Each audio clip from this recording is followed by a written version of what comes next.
Hello lovely people, how are you guys doing? In today's video, I'm gonna show you how to create a really simple, really casual, staying at home makeup look. I thought I would do my makeup today, do something more natural, or should I say more neutral, because natural is not what we're gonna be doing today. But I've been posting those really colorful, super intense makeup looks, and I know that you guys really like them, but I also know that you really appreciate it when I show you more toned down, more wearable makeup looks, and that's exactly what we're doing today. Wearable, casual, but glam, because that's the kind of makeup I like. We're gonna sprinkle some glam on this face, so let's just jump right into it. I already primed my face. I used really moisturizing products. I used this Milk Makeup vegan milk moisturizer, and I also added on top of it the Laura Mercier Pure Canvas protecting primer, because today I'm gonna use a foundation which is more suitable for oily skin or normal to oily skin. It's a little bit more drying. If you have dry skin, you need to moisturize really well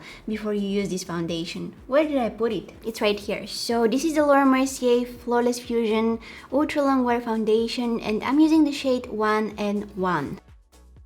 This is not the most suitable foundation for my skin type, and also the shade is not the perfect one for me, but what I really like about it is the coverage. It covers everything. You can really build up the coverage. You don't really need concealer with this foundation. You can just add a little bit more in the areas where you feel like you need more coverage, and boom, everything is covered. Everything looks flawless. The finish is matte. I would be so happy if they come up with a dewy finish version of this foundation, because I like my skin to look nice and dewy and moisturized, but the coverage of this foundation is so worth it. As I said, this is not the perfect color match for me, so I also like taking some of that foundation on a foundation brush and just bringing it down my neck, you know. I don't want to look like I have a mask. I want to blend it down my neck. It's a little bit more yellow for me, but this is the only shade that I have.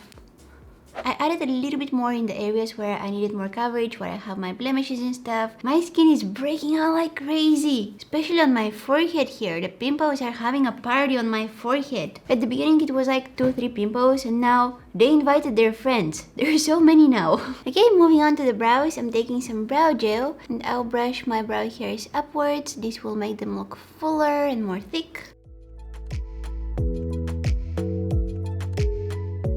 This is the Urban Decay Brow Blade. I'm gonna take this side, which looks like a liquid eyeliner, and I'll just run it through my brow hairs, and it will fill in any gaps that I have in between my brow hairs, and that way my brows will look fuller, but still the end result will be really natural, because this is not like super pigmented. See, it's not like a really intense color, it's more sheer. And I'm just gonna very lightly run it through my brow hairs. I'm going for more natural looking brows today.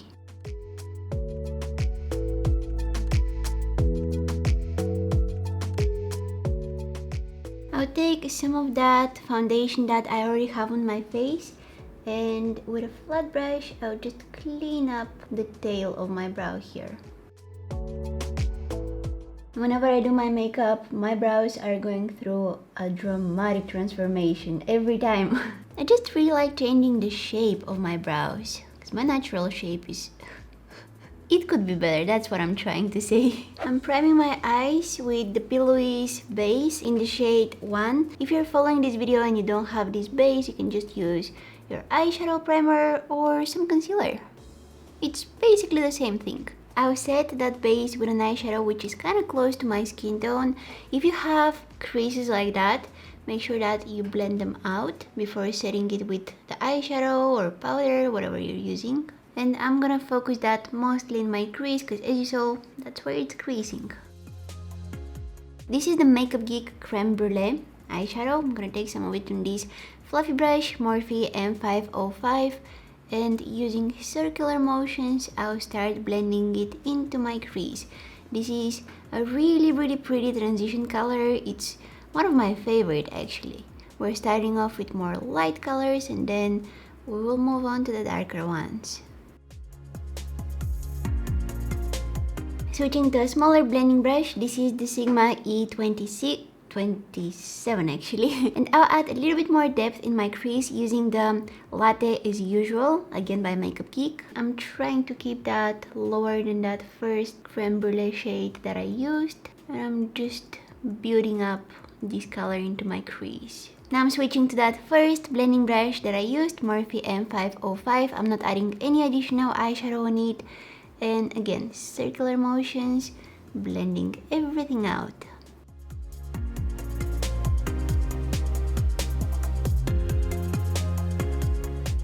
This just adds a very nice definition to my crease. Now for the outer corner, I'm gonna use even darker color, Dark Roasted. This is again an eyeshadow by Makeup Geek, and I'm gonna use the same Sigma E27 brush for this. And see how I'm dragging it towards the tail of my brow. That's because I want to get that extended eye shape. Going back to that first Morphe brush, blending everything out. Again, I haven't added any eyeshadow on it, just whatever I have left. I'm gonna add a little bit more of Dark Roasted.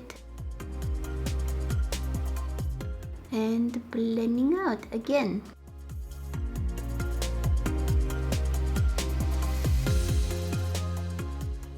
Oh, also extending your eyeshadows like this is an amazing trick for those of you with hooded eyes. It makes the eyes look more lifted, it makes them look bigger.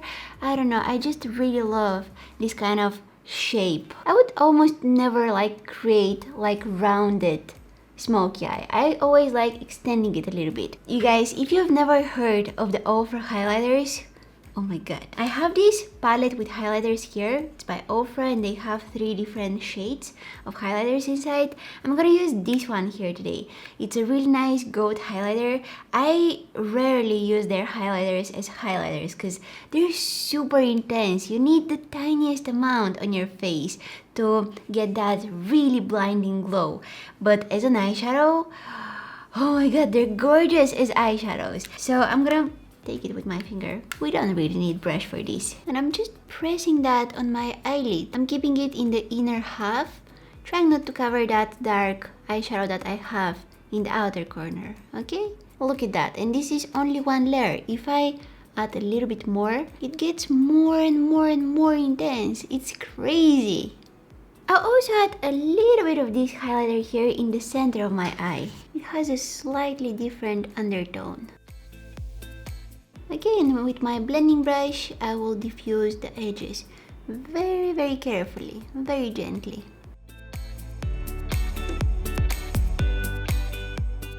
I always add some more shimmers because you guys know that it's never enough. It's never enough for me. I don't know when I should stop. This is a liquid eyeshadow by Makeup Revolution. Now, when you use liquid eyeshadow on top of powdery products that you already have on your skin, it can get tricky because it can start cracking, it may not apply really evenly, so you need to be careful. I'm gonna use the tiniest amount. This has a little bit of a bigger pieces of shimmers and I really like that, so let me show you. Lately I've been using a lot this It Cosmetics Superhero Liner. I really like it. The tip is so fine, you can create really thin lines with it. So I'm gonna use it today for my winged eyeliner. And after that, I will take care of my lashes. So I'm gonna curl them, coat them with some mascara. If you wish, you can stop here, but I'll take it one step further and add a pair of falsies. For my lashes today, I used this pair by Velour Lashes. They're called Flawless. I'm wearing only the 1/3 of these lashes. I cut off a huge chunk of them and I only used, the outer part, the outer third. See how my lashes are not reaching the inner corner of my eye and they're just in the outer half here. That's how I like my lashes. I think that it's a lot more suitable for my eye shape. It makes my eyes more elongated, it makes them more lifted. I'm moving on to the concealer under my eyes. I'm gonna color correct first and some concealer.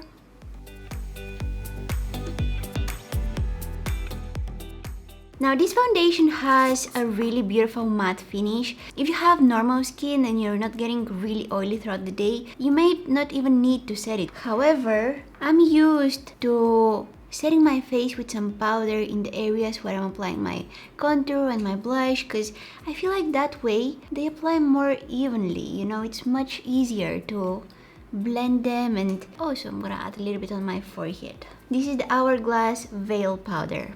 Also setting my concealer under the eyes. I'm gonna add some contour. I have this huge pimple here, you can't see it because I covered it up with foundation, but it's so painful. I can see it coming through. It will be a huge volcano on my cheek in a few days. Just wait and see. Hold on, it's coming.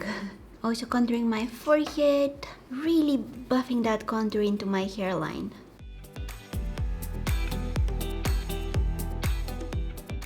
Don't forget the jawline. Also some blush, this one is by Colourpop, it's called Frisky Business. I'll take some of that creme brulee eyeshadow that I used in my crease, and I will smudge a very small amount of it just in the outer half of my lower lash line. This is probably the tiniest brush that I have. It's by Sigma, it's their L06 brush. It's so tiny. See, my camera can't even focus on it. It's super tiny, and it's also really thin. So I'm gonna take on it some of that darker brown shade that I used in the outer corner, Dark Roasted by Makeup Geek, and I'll place it really closely to my lashes. Basically I'm applying it in between my lashes, and again I'm keeping it only in the outer half of my lower lash line, maybe in the outer third even. I definitely don't want to bring that all the way to the inner corner because it doesn't look good on me. You can try it out on you and see how it looks, but on me, I don't really like it. I feel like it makes my eyes look smaller. Tightlining my waterline with some white pencil. Ooh, look at those shimmers. I'm highlighting my face. I'm using this highlighter here by Natasha Denona. And I'll add the same highlighter in the inner corner of my eyes. If you wish, you can also highlight your brow bone with this highlighter. I avoid using very shimmery stuff on my brow bone because I have some texture. You know, when I'm plucking my brows, I don't know why I have like some bumps right here under my brows, so I prefer when the skin under my brow is matte. See, I still have that highlight, but this is the base that I used at the beginning. That's what's highlighting my brow bone right now. Next up, I'm spraying my face with some setting spray, and after that I would just very gently bounce my sponge on top of that highlighter. This will tone it down, it will make it look a lot more natural, it will just get rid of that powdery finish. Okay, to finish up this look, I'm lining my lips with some lip liner. This one is by Motives. The shade that I'm using today is called Neutral. And then for my lipstick / lip gloss, I'm applying the By Terry Lip Expert Shine in the shade Baby Beige. Now that's a makeup transformation. Wow, I love this look so much. It's casual, it's simple, you can wear it in the living room, in the kitchen, in your garden, if you have a garden, I don't know. You can wear it everywhere. I think that this is one of my favorite looks that I've done so far this year. Maybe it's my favorite look for this year. I really like when my eyelid area here is nice and bright. I absolutely love it. I think that there are people that look absolutely amazing with dark makeup. It's definitely their thing, but for me, the brighter the eyelid area here, the better. I feel like that looks really good on me, and if there are shimmers, that's even better. But I wanted to do something simple because I wanted to inspire you guys to take your makeup and try to recreate this look, or try to recreate any look that you see on the internet. I know that these days are really difficult for all of us, but I thought maybe encouraging you to play with your makeup and inspiring you to recreate different looks might be a great idea. That way you can keep your mind busy, you can practice your makeup skills. I really hope you guys enjoyed watching this video. I would really appreciate it if you give it a big thumbs up, subscribe to my channel if you're not already. You can also find me on Instagram, Facebook, Twitter. I'm now posting videos on my second channel, gaming videos. I know this is very different. Makeup and gaming, they're two very different things. Oh my god, my hand gestures are like all over the place. I have very different content on there, but if you want to check it out, I'm gonna have the link down in the description box, or you can check out some of my other makeup videos. Thank you guys so much for watching, and hopefully I'll see you in my next one. Bye!